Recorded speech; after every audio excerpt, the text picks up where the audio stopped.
वज़ीर-ए-आज़म शहबाज शरीफ की ज़ेर सदारत मुस्लिम लीग नून की पार्लिमानी पार्टी का इजलास, मुल्क की सियासी सूरत हाल पर पार्टी लाहे अमल पर मुशावरत। साबिक हुकूमत ने रूस से गैस तेल खरीदने का कोई मुआहिदा नहीं किया। वफाकी वज़ीर खुर्रम दस्तगीर की वजाहत, बिजली की कीमतों को मुस्तहकम और तलब पूरा करने की यकीन दहानी।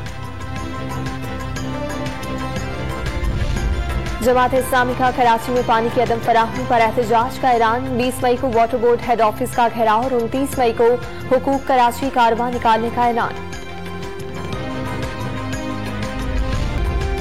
पेशावर में तेज आंधी और हल्की बारिश के बाद गर्मी की शिद्दत में कमी। बारान रहमत के बाद शहरियों ने सुख का सांस लिया।